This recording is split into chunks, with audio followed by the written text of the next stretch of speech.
Hello and welcome to this week's episode of the Gear of the Week show here on the Golf Monthly YouTube channel. This week we're going to take a look at some new equipment from PXG and from Ping and debate whether you should ever adjust your driver. So stick around for that toward the end of the episode. This week, as always, I'm joined by Joel Tadman, Neil Tappin. How are you boys doing? Very well, thank you, Dan. Very good. Thank you, Dan. We had a good week last week, obviously in person. We played a bit of golf. Do you want to talk about how we did on a personal level? Because I'm quite happy. Yeah, you won the team. You won the team event, didn't you, Dan? Well, I nearly won the singles event. Did you? Obviously, no, okay, nowhere near. My team carried me, but I took a bit of cash home with me after a great day at Wilderness Golf Club. It was a great day. I played very, very badly, but still a very enjoyable course to play. And it was incredibly difficult, I thought. But the slope rating was like 146, which is off very the yellows high. as well. And when I saw that, I thought, gosh, this could be a bit of fun. And it was a great little course. And you were the group in front of me, Joel, and you were slumping for a few holes, I saw. Yeah, and you were the group behind us. And from what I could see, Joel, you were spraying it around all over the shop. So most golf courses are quite tricky when you're doing that. I did explore some parts of the golf course that I wasn't intending to, shall we say. Yeah. Elliot Heath, our senior staff writer and social media editor, won with 40 points. He's off a handicap of like 3 or 4, but he put the new TSR 4 in the bag, didn't he, Neil? So that was some good testing from him. That was a good idea of how good that driver is, I guess. I know. He's a real candidate for somebody who wants a sort of traditional low spin driver head. So I thought I'd help him out by giving him a TSR 4 head. He promptly went and won, so I think I might take it back. Yes, I think so. I think he came out of a Honda driver that's ever spinning too much. So yeah, you fit him perfectly there. Well done. Before we get stuck in this week, as always, Neil, you got a quiz question for us. Well out of my wheelhouse last week, so I'm hoping this one slots straight back into my knowledge. Joel's 2 for 2, but you had to get given the initials last week. You did. Given that you were only 3 years old when the event in the question took place, I think, there we go. Anyway, there's route 1, very simple. Quick question. Which brand of putter does Matthew Fitzpatrick use? Oh, I know this. Joel knows that straight off the bat. Let's do it now because I think it's an easier one that people at home will already know. Will they? Oh, I think I know. I think he did he have a yes putter back in the day? But I think it's a Bettinardi now. Oh, that's correct. That is correct. It is the Bettinardi Das B1 Flow Tour. Trips off the tongue there. It really rolls off the tongue. But you were right, Dan. He did use a Yes Tracy 2 for quite a long time, which is quite a popular putter from when I sort of probably around about the time when I started working at Golf Month. I remember David Howe using a Yes putter for a long time. He sort of hold everything with it as well. So yes, you're right. Well done. Congratulations. Okay, both. I'll take that. Well done, Dan. I had a Yes putter in the bag for a while too. Lovely. The C-shaped grooves on the face, which were really good. So Bettinardi basically replicated his Yes putter and created a bespoke one just for him with a similar face pattern. So there you go. Little fact. Lovely. And you're 3 for 3, Joel. We're presuming you got that one correct. I did know that. Yeah. Okay, great. 3 for 3. Congratulations. Hopefully, I'll make it hard. Right. Let's just talk. Catch you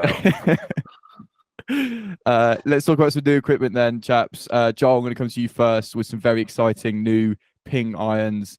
The i230 model has been released very recently. It has. I've got it here. Look, there it is. I don't know if you can see that. So, Ping i230 obviously replaces the i210, which was launched kind of 4 years ago. So it's been kind of a long time in the making, and this slots in between the i525 and the i59. So it's still aimed at the good player, and actually a lot of tour players have already put this iron in the bag. Stuart Sink, Tyrrell Hatton, and I think a few others as well, just because it's that compact player's iron, but with a bit more forgiveness and help built into it. And that's certainly what I experienced when I tested it yesterday, actually. So really enjoyed the feel of it. It feels solid, kind of, but quite lively off the face as well. So I think it gives you that good balance of speed and assistance while looking nice and slimline behind the ball. So it's an interesting, addition to the range in that Ping's iron offerings. There's a lot of irons aimed at that slightly low handicap now. There's 3 irons in the blueprint, which is obviously the blade. Then you've got 3 irons, and then just the G425 in that G franchise. So you could argue, where does this one fit, Joel? Whereabouts? So this fits. So it goes blueprint, which is obviously the muscle back, ridiculously small, not very forgiving at all. Then you've got i59, which is a little bit larger, hollow head, premium price. Then you've got i230, a little bit larger. And then you've got i525, which is their compact distance iron, so stronger lofted, but still relatively small. And then it goes all the way up to the G425. So we know I is the better player franchise, and obviously you can see there from that the way the range is split. There's 3 I's and 1 G, so definitely biased towards slightly better players, which is not really like Ping. Ping often favouring the game improver, shall we say? And there's only one option for them to choose from. But don't get it wrong, the G425 is very good, but there's some really good options for the low handicapper now, and the i230 is very good. They look super sleek, don't they? That Ping are really sort of nailing the look of their irons in that category, I think. So for those people maybe who haven't considered Ping before, in that kind of better player, low to mid handicap category, if you haven't just picked up one of the irons and set it down behind the ball, I'd encourage you to do so, because they do look superb, don't they? Yeah. So this is kind of like a muscle cavity, they're calling it. And what I like about the way Ping have changed the look of this club is they've made the long irons a bit smaller and a bit more compact. So my big complaint with the i210 was that there was a lot of offset on the long irons, and that was the main reason why I didn't really want to use them or put them in the bag. But they've adjusted that this time around, made the long irons a bit smaller. They say actually helps with strike a bit more, and it should help with direction as well. Reducing that offset just appeals to the better player a little bit more. What I like about the sort of breadth of the I series, as you put it there, Joel, is that if you are a better player, or if you're a bit more of an aspirational handicapper, sort of, I don't know, 15, 12, 10, and in that area, you could probably split this set up quite nicely. You could have, if you wanted i59 in your 8, 9 and wedge, and you could have a look at the i230 at the top of the bag, or if you want the i230 at the bottom, the i525 at the top. There's a lot you could do with this, I think, if you went for a fitting, right? Yeah, pretty versatile. Lots of mix and matching you could do. Also, these irons come in power and retro specs as well, so you can adjust them to be kind of weaker or stronger depending if you want more distance or not. So that's a good option for those people who want to kind of dial in those distances either way. And how was i230 in your testing then, just from a hitting perspective?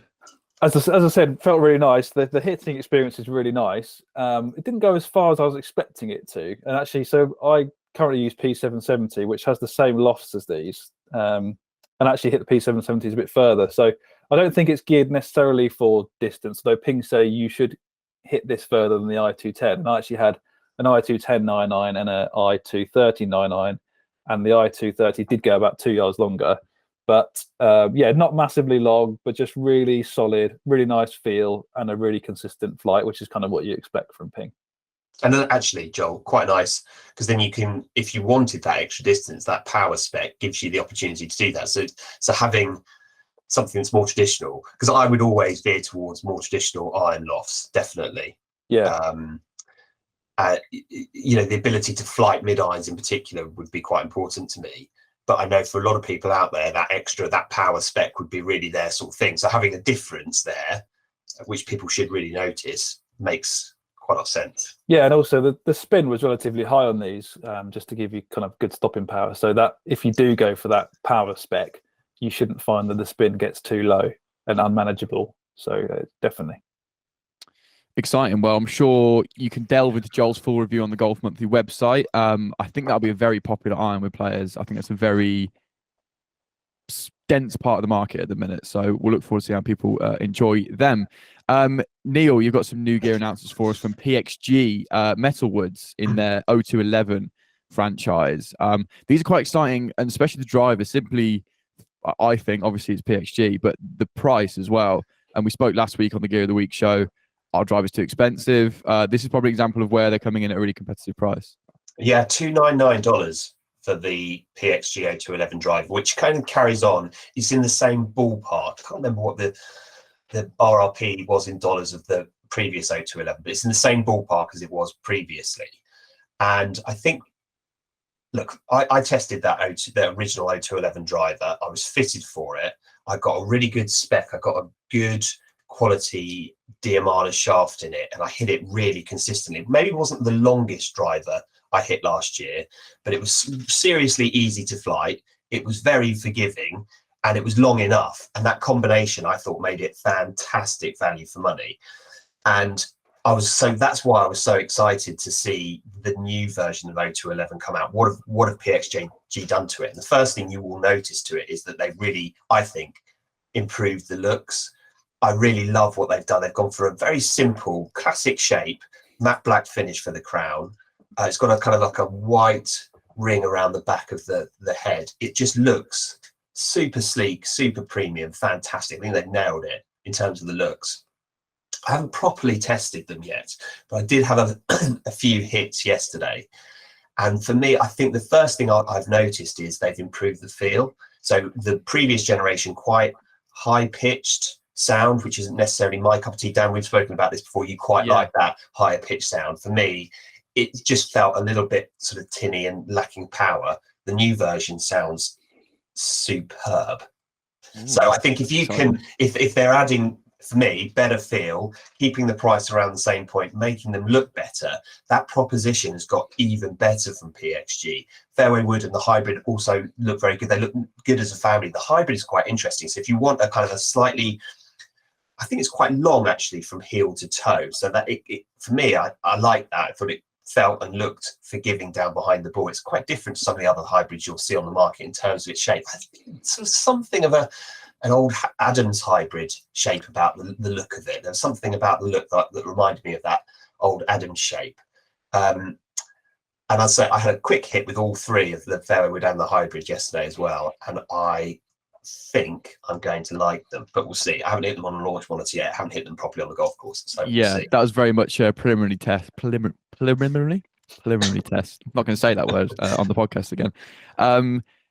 The Fairway and hybrid, interestingly, I think were $249. So that isn't a saving by any means. The Stealth is £249 pounds, I think, in the UK at the minute. So they're not the value ones. I think the value is going to come from the driver. But I did find that shape very interesting, that sort of squarish toe on the two of them. So it's definitely a niche in that sense, I guess. Yeah, and I think it's the right product at the right time, isn't it, for people? The driver, coming at a time where if you want to invest in golf equipment, but you're feeling the squeeze of cost of living, then I think this PXG driver looks as if it could be one well worth considering. When you consider the fitting options, so you can either sort of go through a fitting process on their sides, where you can do it in person with one of their fitters. I think it does represent a pretty good offering. Yeah, and it's adjustable as well, obviously, which is great for people who want to tune their loft to their spec. It is, John, but the eagle-eyed viewer will spot that it is adjustable in the hosel, but not in terms of weight ports in the head. So that's gone from the previous generation. I think it actually cleans up the aesthetic. Not that the sort of soul aesthetic means anything. I just think it looks cleaner, sleeker, cooler. So yeah, really, so far so good. And we'll come on to whether you should ever touch your driver anyway later in the episode. So maybe it's a good thing those mover weights have gone. Look out for Neil's full review again on the Golf Monthly website. Maybe we'll have a chat about it in future episodes when you've had a full test, Neil.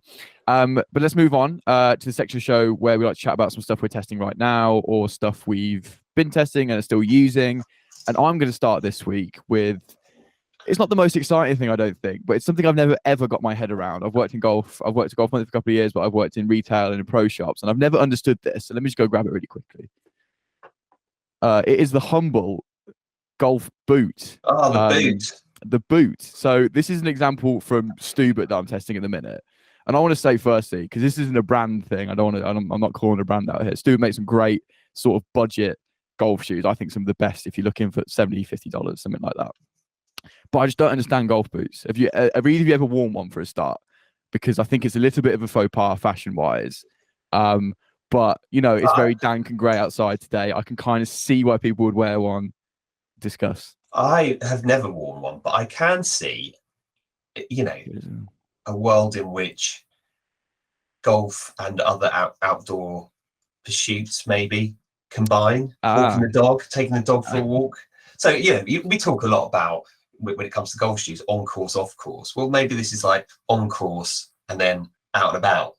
That's such a good point because I always think of off courses. Oh, I have to be able to go to the shops or the pub with them on, which you wouldn't do with these probably. But yeah, on course, off course can be your local rambling route with the dog. I like that, Neil. Good spin. Joel, winter boots. I confess, I've never worn a winter boot.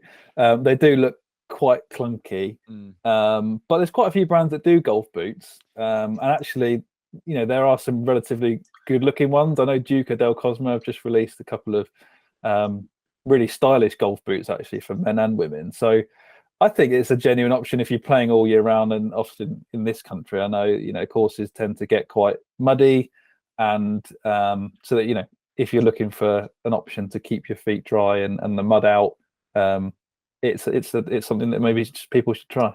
Well, one of our pros that we work with a lot, Katie Dawkins, uses a golf boot quite a bit. She really loves it. So maybe I should talk to her to try and persuade it. So I've never worn before either. This is the first time I'm going to go and test it over the weekend. And I just figure, like, I get it. And the fact there are a lot of brands that do it suggests that people are buying and wearing these. Let us know if you have or do wear these, and it's fine. It's a safe space. You can say. Lots of ankle support as well. If you've got weak ankles during your swing, could be an option for you as well. It is a lot, but that feels like it would constrict me slightly. I don't know. And my other, not issue, but this is a boot thing in general, is like, if you've got a proper spiked pair of waterproof golf shoes, right, they're keeping the water out. I don't get what extra you're getting from this sort of, massive boot. But listen, I'm willing to be persuaded by this stupid boot in particular. Let us know how it goes. I will, yeah. Really exciting weekend ahead with this one. So hopefully if I play well in them, obviously I'll wear them all year. I'll wear with shorts in the summer as well. That would look cool. So look out for my review on that, and maybe we'll talk about it next week. Joel, we're going to talk about, you went viral over the week, which is huge. Congratulations. On Twitter, this is, by the way, not some sort of medical thing. You tweeted a wonderful picture of some of the sort of best premium irons around at the minute, and I think you got over 1,000 responses. We'll flash the tweet up so people can see. But you asked people, single figure handicappers or single figure golfers, which iron are you choosing? We'll flash that tweet up now so you can take a good look at the irons on view. I've not looked through the 1,000 comments, Joel. Which were the most popular from the great Twitter public? Yeah, it was crazy, really. It was, as you say, just a picture of 10 low handicap irons that are out at the moment. And the thing that really stood out to me was people were obviously keen to reply and get their point across and choose their favorite and let everyone know what they're playing. People are very brand loyal. They like to make other people aware of what they want to use and what they're using. But what I thought was interesting was that there was actually quite a mix of responses. Pretty much every iron that was featured had a chunk of people that were commenting saying they were either using them or they wanted to use them.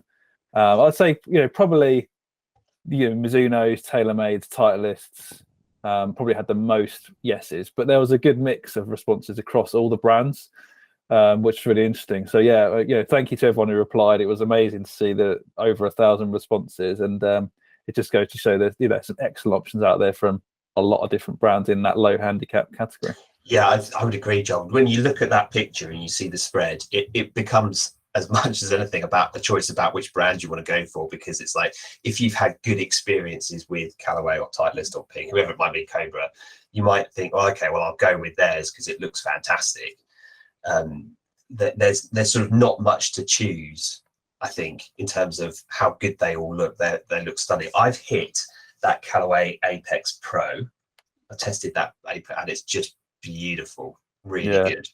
I tested them all yesterday, and there wasn't much difference between all 10 in terms of distance, I think, and even looks as well. They all look relatively similar, so I think it really does come down to brand loyalty and maybe a bit of feel difference as well. There's some quite stark differences in the feel and sound of some of the clubs, but mostly the performance was relatively similar. And some people watching this might not be terribly familiar with Vega, Joel. I remember Vega from, I said that they've been around for a while, but I haven't seen an awful lot from Vega for the last couple of years, I'd say. So they're making a bit of a comeback. I got sent 3 of their classic line irons. So there's a blade, there's like a split cavity, and then more of a cavity back forgiving option. What's interesting, actually, with all 3 of the irons, they're all the same loft. So they're 31 degrees in 7 iron, so stronger than the others that are in the picture. But even the blade is 31 degrees. So it's like a stronger lofted blade, which is not something you tend to see. And actually, that performed really well for me. It was obviously longer than what I was expecting it to be, but it has that blade-like feel. So that could be a really good option if you're looking for a bit more distance, but you want that feel of a muscle back and the workability. Definitely, Vega is a brand, as you say, not many people have heard of it, but they make some really good clubs, and it's not stupidly priced as well. I think a set, it was £1,300, so probably about $1,500. So more than reasonable given the feel that was on offer, because I really enjoyed it. I've got to say, looking at this lineup again, firstly, Joel, how do you get more to stand up like that? That's pretty cool. I do remember you doing that last Thursday, and then lots of teas. Yeah, well hidden as well. But I do remember you doing that, and then the greenkeeper coming along saying, "Mate, I've got to mow the practice green. Do you mind?" You just laid out 9 irons in the middle of it. So well done on that. Yeah, I've got to say the PXG really stands out looks wise. I'm doing pure looks here because I've only hit the i59 out of these because I have them. I'm left-handed, so I'm not allowed to try clubs. But the PXG just stands out perfectly, I think. And you know what? The PXG stood out for me for feel yesterday as well. So it's called a blade, but it's not really a traditional blade in that it's got like a weight port in the back. But it's a blade you would expect to feel a little bit dead and very soft, because they're normally one piece forging. But this one just felt much more lively off the face, much more springy than you would expect a blade to feel. So actually went longer than most of the irons that are in that picture, which was really surprising to me. So yeah, that's a really standout option in terms of feel and looks. I agree, it looks fantastic. Yeah, great lineup. It's just nice to look at. If you like golf clubs, it's just a nice looking picture. Let us know which you would want out of these, I think, because that is the most aspirational set of irons I think you could probably go for at the minute. Good work, Joel, and I hope your notifications have died down now, because I'm sure that's quite boring to go on Twitter. Right then, as we always do with the Gear of the Week show, we'll wrap up this episode with a debate on a topic that we think is pretty interesting, obviously. If you have any you would like to hear us debate, or anything equipment related, we would love to have this show sort of driven by you guys watching. But any equipment you want to hear about, any debates, let us know down in the comments, and we'll endeavour to chat about it in future episodes. But this week, we're going to chat about whether you should ever adjust your driver. And this is a great piece on the Golf Monthly website by Martin Hopley, who sort of thought this would be a great thing for us to chat about now, sort of build off his piece, which you can find on the Golf Monthly website. It's an interesting one because everyone's got adjustability in their drivers now, right? Pretty much everyone has it. But it's often, and I think the suggestion from Martin was to not touch it. I think the suggestion from most pros, most fitters would be to not touch it. But I'm an absolute sucker for changing my driver. I'm having a bad day on the course. I'll come home, torque wrench out. I'll just change something kind of haphazardly, and then go out the next day and see if it changes it. I did it the other week. I even changed shaft. I moved my weight to draw. I lowered the loft, and it's worked for a week. It'll probably go wrong soon. So I shouldn't do that, apparently. But what do you guys think? Do you guys ever touch your drivers? I know you test a lot, but your gamer, are you ever tinkering with it? Neil's on mute, so I'll step in. So yeah, with this is obviously a really interesting debate. I agree. Obviously, the idea being that if you've been fitted for a driver, the fitter will put it in the weight setting that is optimum for your swing on the day, right? So therefore, you shouldn't really need to change it. The problem being, some golfers swing differently during a fitting to what they do on the course. Obviously, when you're in a fitting, it doesn't really matter where the ball goes. You're just trying to hit it as hard as you can. And sometimes when you get on the course, you tend to be a bit more steery. Maybe your swing speed comes down, and therefore maybe the weight setting isn't fully optimized for your game at that time. So that's kind of my niggle about fittings generally. But also with driver weight settings, I always think that, for example, if you've had a lesson and you change your attack angle from 3 down to 4 up, you're suddenly going to be spinning the ball a lot less.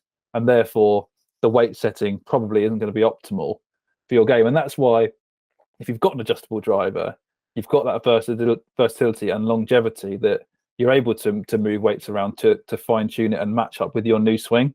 So I agree, if you've had a fitting and you're not changing anything with your swing, then don't touch it. But there are situations where, if you know what you're doing, and maybe consult the Golf Monthly website for advice, there are benefits to moving weight around or loft around. If you're going to a new course and it's really windy, you want to keep the ball flight down, you could try knocking some loft off. if you go into a new course and there's trouble down the left on a lot of holes, maybe you should move your sliding weight into the toe, get a bit more fade bias. You know, there are options you could try. It might not work, but I don't think you should 100% discount it just because you've been fitted into that setting. And it's all about having that knowledge though as well of what de-lofting it does to the face, what adding loft. It's not just adding loft, is it? It closes the face or opens the face depending on what you're doing. So you're right, Joel. It's all about that knowledge before you do go into it. And maybe you should go into it with some trepidation rather than me, who will get angry and just whack the torque wrench out as aggressively as I can. Neil, I feel like you just leave it, right? I would definitely leave it. I thought what Martin did brilliantly in his piece was explain how he explained the interrelated nature that you just touched on there, Dan, really effectively. It's like if you want to have a driver that stops it from hitting right, then you probably want something closed, but that means that will affect what loft you choose when you first get the driver. And then if you move the driver settings around, it will not only have an effect on that one setting that you're looking to change, but it will affect the spin rates and it will affect other things within your golf swing. I think Joel made a really good point about the difference between swinging it in a fitting and swinging it on the course. But this is where player discipline really needs to kick in, I think.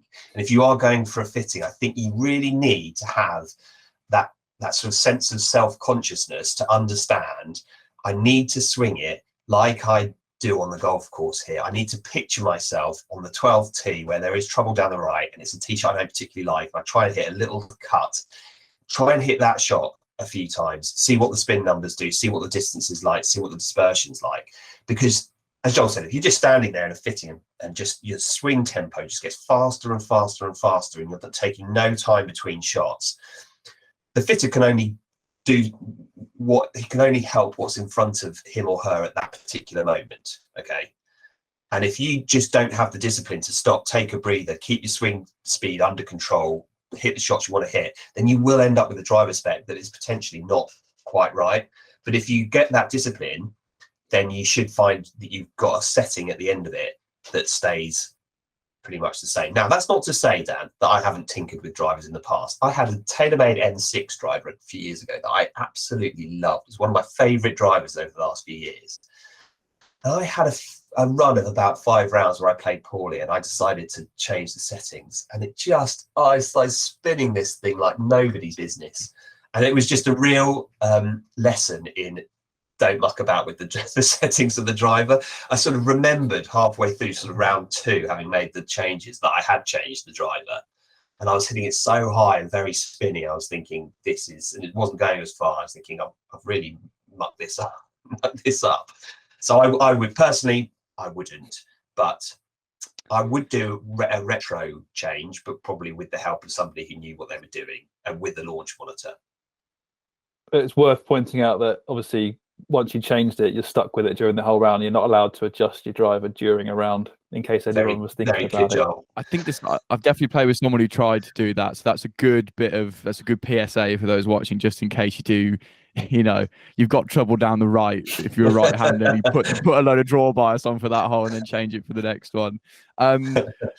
Would you chaps have any advice for anyone watching who's like me, who's a bit of just a serial tinkerer? Like, I was hitting a big fade. So for me, I'm a lefty. So big right to left for a while. I've put a draw bias in. I've closed the face a bit and I'm hitting okay now. But I'm sure at some point I'm going to start hitting duck hooks. So left to right for me. And I'm going to go do it again. Would you have any advice for someone who's a serial tinkerer, whose driver is probably fitted for them correctly, or maybe it's not, or maybe the advice is to go get fitted again, just to stop doing that and just try and get on with what they've got? Because it will, I think, over time, help with the way they hit their driver. Well, if you feel like it's not right for you, Dan, I think then making changes is the right thing to do. But you just need to, you need to do it ideally with a professional. If you can't do it with a pro, then I think you need some tech to help you. So even if it was a case of heading to the range with some pretty rudimentary launch monitor action going on, I think even that is probably a better way of doing it than just looking up and seeing a ball fly and going, right, I need to move weights into the toe here to change the way the driver's performing. But ideally do it with a professional. But if you feel like your driver's not set up right for you, then you should get someone to have a look at it for you. I think a pro the session with a pro is probably quite a good investment. Might probably extend the lifespan of your driver a bit longer as well. So I'd say two things on this. Don't just after one bad round of driving think that you need to adjust your driver. Obviously, stick with it, because you could just been having a bad day. And the second thing I would always say is just always go back to strike. So always just go back to trying to strike the driver out the middle. And more often than not, you'll probably see your ball flight straighten up a little bit and your distance increase. So yeah, don't just think, I need to move the weights around. Often it'll be because you're misstriking the driver low, high, heel, toe. Try and strike out of the middle, and that should rectify most of the problems. Wonderful. I'm gonna try and heed that advice from you. Hit it out the middle, Dan. Yeah, I'll try. Thank you, Advice, Neil. Joel. Thank you. That's a great tip. But I think some good advice for people watching as well. And I would urge you to go and check out the piece. Should you ever adjust your driver on the Golf Monthly website, which gives you a little bit more context around what happens when you do this with your driver. Basically, if you add loft, you take away loft, and maybe. I guess we're not encouraging you to go and adjust it, but it might give you an idea next time you do. So I will link that in the description as well. And let us know, are you like me? Are you a tinkerer, or are you like Joel and Neil? Do you like to get fitted and leave it as you are? Or are you missing the center of the face like I am, clearly, a lot of the time? Thank you for joining us, though. That will about wrap it up this week. As I said, anything you want to hear us talk about, debate-wise, equipment-wise, we really want the show to be driven by you guys watching at home. So let us know down in the comments. But for now, Neil, thank you very much. Thanks, Dan. Cheers. Joel, see you next week. Adios. And thank you for watching. We'll be back next week.